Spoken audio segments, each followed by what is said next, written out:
continuos y discontinuos, solamente habla de dos periodos continuos. En ese contexto, alguien podría decir que desde esta óptica Evo está habilitado y lo que tiene que hacer es hacer el mayor esfuerzo para tener una sigla, inscribirse y será el órgano electoral el que lo habilite o inhabilite. Entonces, esta es una vertiente que está ahí, son argumentos que están ahí sobre la mesa.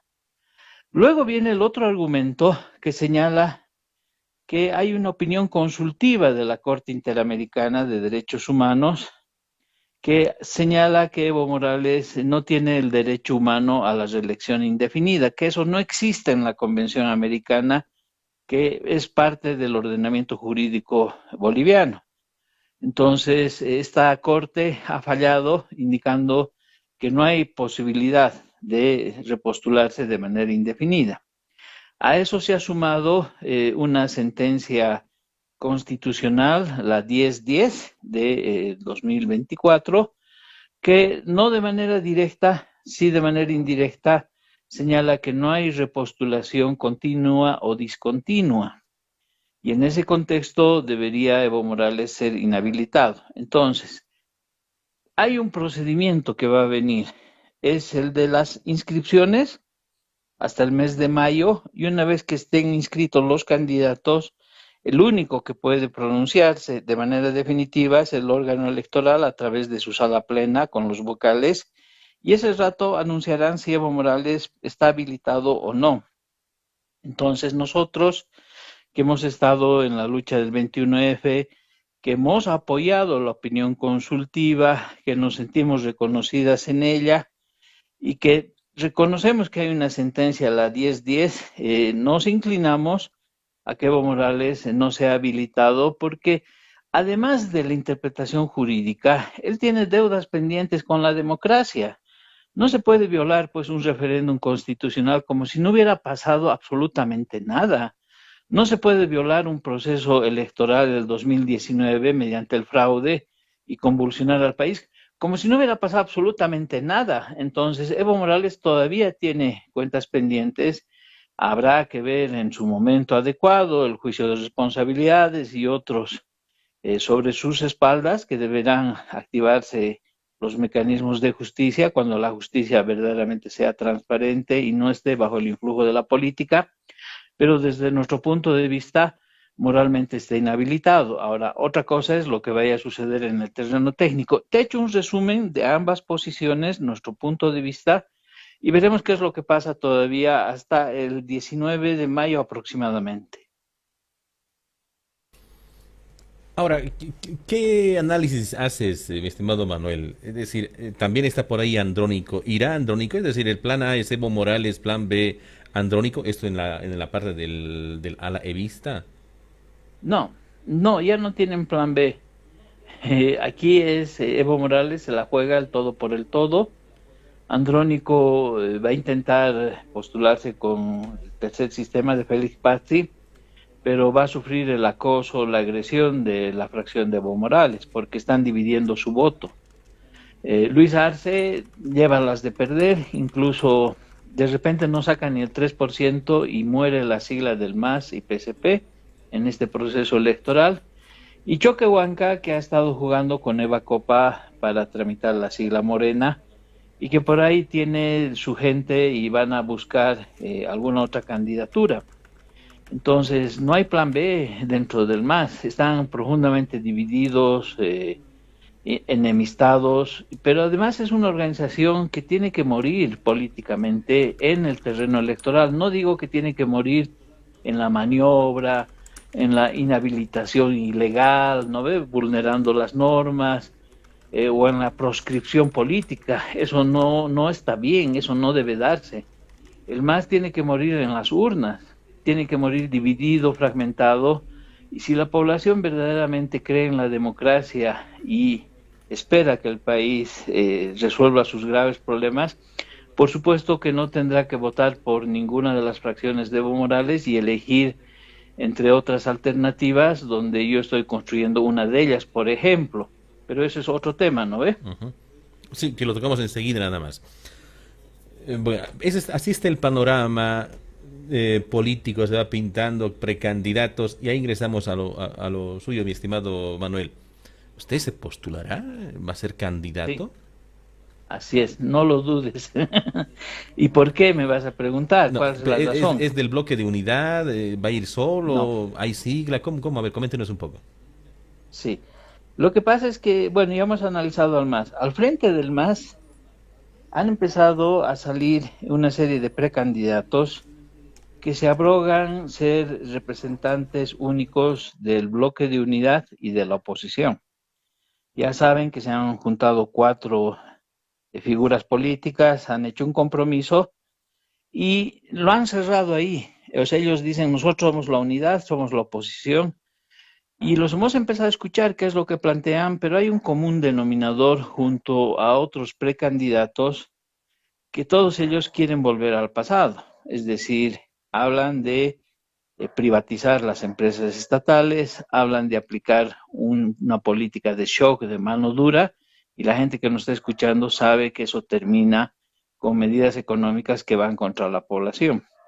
Nosotros no somos parte de esa corriente, no creemos en esas propuestas y como la democracia es tan linda en nuestro país, nos da la posibilidad de poder organizar otra alternativa y de poderle plantear al pueblo boliviano que hay otro camino y que debemos en ese otro camino poder construir una propuesta que nazca desde las bases y poder disputar el poder. Porque yo te recuerdo que mientras yo he estado como dirigente del CONADE, nosotros como CONADE tenemos que ser pluralistas, pero no tenemos vocación de poder.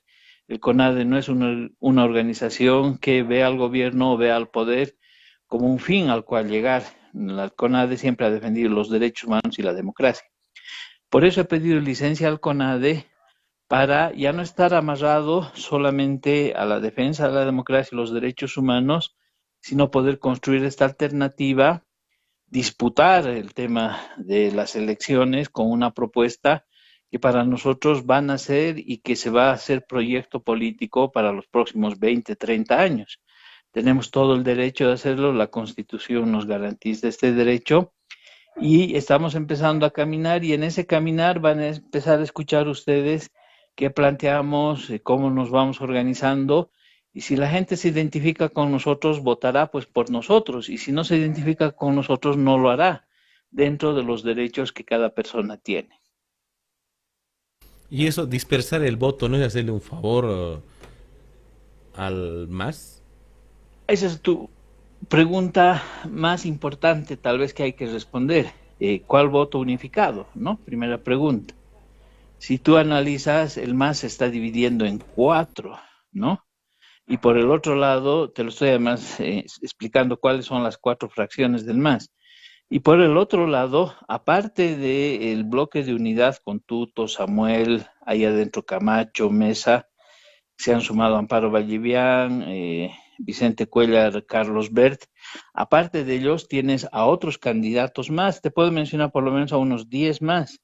Está Manfred Reyes Villa, Chi, está Jaime Solís, está Rodrigo Paz, está Jaime Dunn y otros más que están ahí dando vueltas, muchos de ellos incluso sin una sigla y que tienen también toda la legitimidad para hacerlo. Pero toda esta historia va a ir terminando conforme muchas de estas candidaturas vayan dejando su lugar y vayan mostrando que no tienen consistencia política para sobrevivir en esta coyuntura. Y hemos visto que la gente del búnker, Agustín Zambrana, se retiró en su debido momento.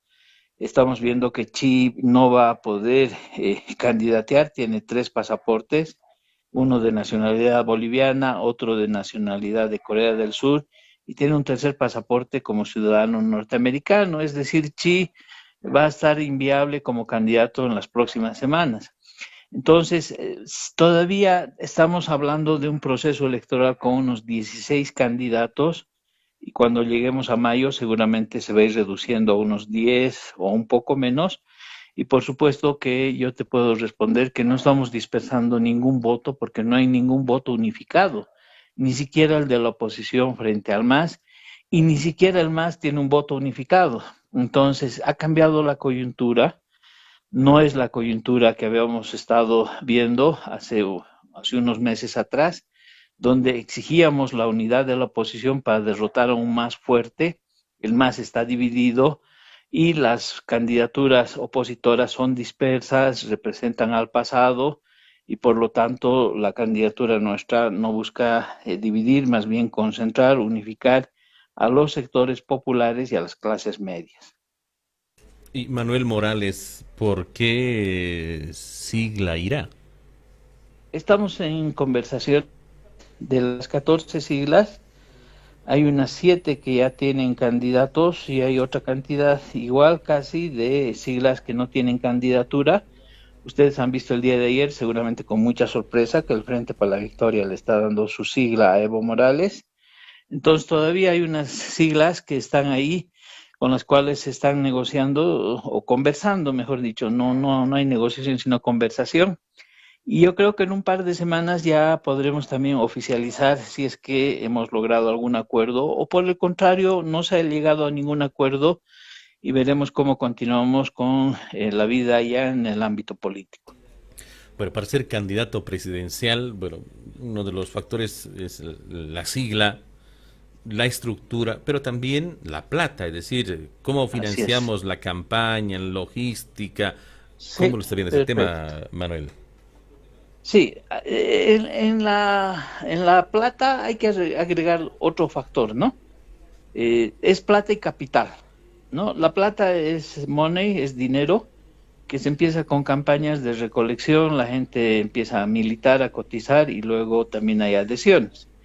Entonces la plata se puede gestionar, poco, mucho o tal vez nada, pero hay el capital, ¿no? Y nosotros, yo personalmente tengo capital político, capital simbólico, capital cultural. Sabes a lo que me refiero. Bourdieu es uno de los autores que ha planteado que las personas tenemos cosas más valiosas que el dinero. Por ejemplo, el capital simbólico, ¿no? Es prestigio. El capital político, el conocimiento. A veces algunos candidatos pueden tener mucho dinero, pero no van a poder sostener un debate ni construir un programa con conocimientos y con saberes de la población, que es una articulación que hay que hacer. En ese contexto creo que soy privilegiado en cuanto a capital político, capital social, cultural, simbólico, y vamos a ser de las primeras fuerzas que le vamos a plantear cosas novedosas al país, pero además estamos planteando la gestión del conocimiento como el mecanismo de articulación del próximo gobierno, es decir, instancias participativas donde la población va a tomar decisiones sobre la planificación del desarrollo y vamos a modificar las leyes e incluso la constitución en aspectos muy puntuales que les vamos a estar detallando. Yo vengo con la gestión del conocimiento y eso es más importante que el dinero. El dinero para mí va a ser accesorio y ya te estoy respondiendo una segunda pregunta específicamente sobre este tema. Respecto a la estructura, estamos creando estructura. Ustedes saben que yo no solamente estoy en el CONADE, sino tengo toda una trayectoria de lucha política que viene desde hace muchos años atrás. Claro, nunca he candidateado, nunca he sido funcionario público, pero con nosotros hay ex dirigentes sindicales que tuvieron una vida importante en la Federación de Mineros, en la Central Obrera Boliviana. Están con nosotros las personas que han estado en el CONAMAJ orgánico, en la resistencia.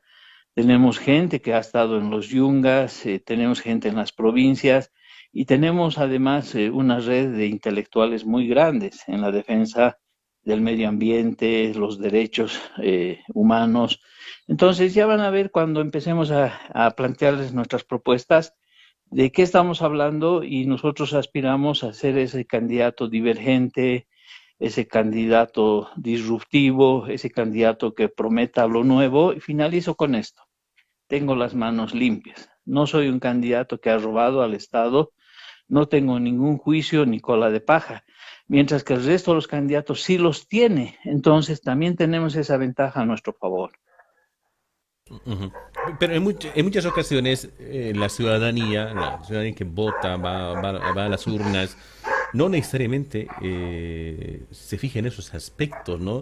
Es decir, el día de las elecciones los resultados se dan sorpresas, ¿no? Te dan sorpresas. Sí. Entonces, em, ¿cuáles serán, no? Estas elecciones son unas elecciones que se va a ver después de mucho tiempo, ¿no? Con un más Sí, debilitado. así es, ¿no? Yo entiendo lo que dices, ¿no? A veces la gente vota con el estómago, con el hígado o vota con el corazón. Hay candidatos que a mucha gente le parece simpático, por ejemplo, ¿no? Dicen el tuto es carismático, pero ¿cuál es la propuesta? ¿Qué nos va a llevar siendo gobierno, no? O otros que dicen el chi es chistoso, no se le entiende, plantea macanas o cosas interesantes. El chi no va a ser candidato porque tiene 3 pasaportes, es decir, triple nacionalidad.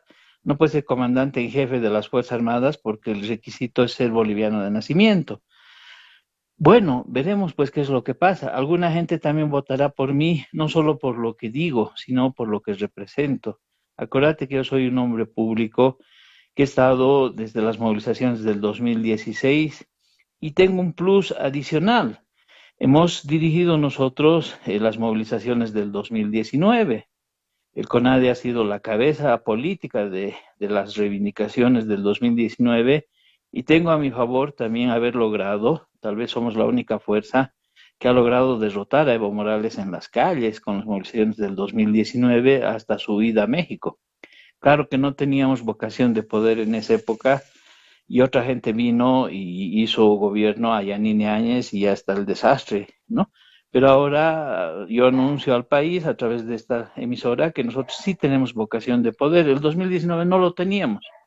Por eso es que fuimos espectadores del gobierno de Áñez y luego reaccionamos y nos opusimos a muchas de sus políticas. Pero ahora sí tenemos vocación de poder.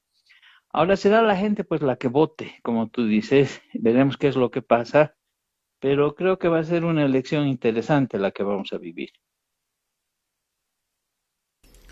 ¿Quién será su vicepresidente o vicepresidenta? Mira, yo el otro día, hace unas 2 semanas, he estado en la proclamación de la compañera Toribia Lero y he hablado a los medios de que me parece una mujer extraordinaria, es indígena, al mismo tiempo es consecuente y es mujer. Me parece fantástico que ella se haya proclamado como candidata, que vayan surgiendo otros candidatos que vengan desde abajo y seguramente nos pondremos de acuerdo porque tenemos los mismos objetivos, las mismas intenciones. Entonces veremos que en estos días que surjan otras candidaturas desde abajo, nosotros nos comprometemos a tejer alianzas y veremos qué es lo que pasa. En consecuencia, ahí ya te voy mencionando que tenemos una aliada potencial, vamos a construir un bloque desde abajo de liderazgos que vienen desde lo más profundo de nuestra sociedad y por supuesto que vamos a poder construir pues una alternativa para ese gobierno. Muy bien, así, a ver, cortito, ¿qué propuestas tiene para los yungas? Ah, el día domingo vamos a estar en un taller en Coripata y nosotros lo que estamos planteando, y lo he escrito y lo vamos a ir a trabajar, del domingo vamos a venirnos con un programa para los yungas. En primer lugar, hay que manejar la región unificadamente, hay que juntar las provincias con los intereses de la región, es decir, Sutyungas, Noriungas, Caranavi, Alto Beni y parte de Inquisibe, tienen que conformar una región con una propuesta de desarrollo. Vamos a ir a la regionalización con verdadera autonomía. En el tema de la hoja de coca, lo que vamos a plantear es la modificación de la 906 en base a información y a conocimiento, porque no se trata solamente de hacer propuestas alegres. Y en cuanto a la lucha antidrogas, que es el otro componente, vamos a modificar la política generada por Evo Morales, que habló de una nacionalización de la lucha antinarcóticos, que ha generado más bien el mayor incremento de los cultivos excedentarios. Y en ese contexto, por supuesto que vamos a priorizar la protección de la producción de la hoja de coca en los yungas, pero también de un desarrollo integral. No todo es coca, ¿no ve? Tiene que haber otro tipo de productos, pero además tiene que haber carreteras, todo lo que el gobierno del MAS le ha negado a los yungas. Esa es nuestra propuesta y es transversal. Al mismo tiempo, en este taller vamos a hablar, por ejemplo, sobre estas tendencias internacionales que hay que hablan de la desclasificación de la hoja de coca. Vamos a analizar lo bueno, lo malo y vamos a hacer también un análisis a profundidad de la cantidad de cultivos que hay, los precios, el tema de la industrialización de la coca. Y el día lunes ya vamos a tener una propuesta programática sobre el tema de los yungas. Ahora, ¿por qué? Porque soy autor de 3 libros sobre el tema de la hoja de coca, porque estoy entrando con propuestas y vamos a discutir con la gente y vamos a dar ya un proyecto de programa para socializarlo. Entonces, no es que vamos a hacer luego campaña a entrar a hacernos proclamar. Lo que vamos a generar son puentes de diálogo con la población yungueña en torno a un programa que este domingo esperemos ya tenerlo en nuestras manos redactadas. A ver, le pido una opinión respecto a un tema. Ayer se ha conocido que Adecuoca y Cofecay propusieron como precandidato o candidato presidencial al periodista Andrés Gómez. ¿Qué opinión le merece aquello? Me parece maravilloso, me parece estupendo que los compañeros de COFECA y las compañeras ya de COCA, si es que han tomado orgánicamente esa decisión, me parece maravilloso. Andrés Gómez es un periodista extraordinario de primer nivel. Incluso él podría ser no solamente diputado, senador, él también podría ser presidente, porque es una de las personas más coherentes íntegramente entre lo que dice, escribe y lo que hace. Me parece extraordinario. ¿Por qué no vamos a ir generando ese tipo de candidaturas que formen parte de esta corriente que te he mencionado y que seguramente en las próximas semanas, en los próximos meses podamos generar procesos de unidad? Si él tiene que ir a la presidencia, me saco el sombrero por él. Si tiene que ir con Toribia Alero, me saco el sombrero por él. Luego yo me dedicaré pues seguramente a ser candidato a diputado o finalmente estaremos ya para las labores ministeriales, pero no podemos pensar en caudillismos, no podemos pensar en egoísmos. A mí me parece maravilloso. Ojalá que sea una decisión orgánica, que él haga la recepción al acoso del recibo de la nota y que le diga al país también cuál es su posición de él, ¿no? Y así podemos ir trabajando. Muy bien. Este domingo, este fin de semana, estará en Los Yungas, en Coripata. Sí. Mañana también está el presidente Luis Arce, le comento, en el mismo Coripata. A ver, antes, ¿cuál es su opinión, así cortito, sobre Luis Arce como presidente y como candidato? Es el peor presidente, ¿no? Ya todo el mundo lo sabe, una pésima gestión económica, además autoritario, ha mantenido al TCP como un mecanismo arbitrario de gobierno, no puede resolver la crisis económica, entonces Luis Arce ya está de salida, como te digo, y bueno, pues tiene también derecho a estar en los yungas, en todo lado. A ver, veremos cómo lo recepciona la población, ¿no? Muy bien. ¿De qué trata su visita el domingo en Coripata? Taller de actualización política. Empezamos con el tema de la coca, todos los datos estadísticos, históricos. Vamos a revisar el tema de la lucha antidrogas, llevada adelante por la Fuerza Especial de Lucha contra el Narcotráfico. Tú sabes que ellos votan también estadísticas todos los años. Tenemos del 2010 al 2024. Segundo tema que vamos a analizar es la famosa industrialización de la hoja de coca. ¿Es posible o no es posible? ¿Qué se ha hecho antes?